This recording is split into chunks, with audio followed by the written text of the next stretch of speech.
ঘনুকে স্কুলে দিয়ে বসেছিলাম, তাই ভাবলাম যাই একটু হেঁটে আসি। চলুন আপনাদেরকেও সঙ্গে নিয়ে যাই। দেখুন বাইরেটা গাছপালাগুলো বৃষ্টির জল পেয়ে বেশ সতেজ হয়ে উঠেছে, সবুজ সবুজ পাতায় চারিদিকটা একবারে ভরে গেছে, দেখতেও বেশ ভালো লাগছে। তবে বাইরে বেশ পুজো পুজো ভাব এসে গেছে, পুজোর পোস্টারও পড়ে গেছে। বাইরেতে আকাশটা দেখেছেন, মেঘ জায়গায় পেঁজা পেঁজা তুলোর মতন। ঘড়িতে তখন 9:30 বাজে। গড়িয়াহাটে সেরকমভাবে খোলেনি স্টলগুলো, টুকটাক বসছে, জিনিসপত্র নিয়ে আসছে। আমরাও ফুটপাত দিয়ে একটু হেঁটে চলেছি।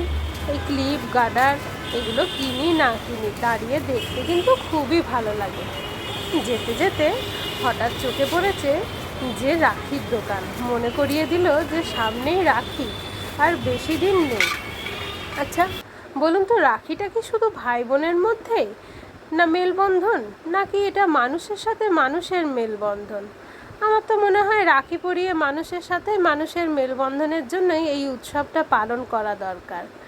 গড়িয়াহাটে যে কি সুন্দর রাখি এসেছে, মানে ছোট বড় সবারই মন কাড়বে। কার না ভালো লাগবে রাখিগুলো?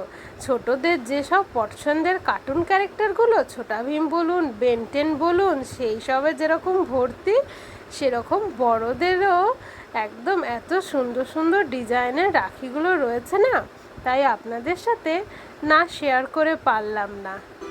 চলুন আপনারা যদি কখনো গড়িয়াহাট আসেন, আপনাদের পছন্দের রাখিটি নিয়ে নেবেন। ততক্ষণ সবাই ভালো থাকবেন। আর এই রাখির ভিডিও দেখতে দেখতে আজকে আসি, ঘরের ছুটি হয়ে যাবে, স্কুল থেকে নিতে হবে।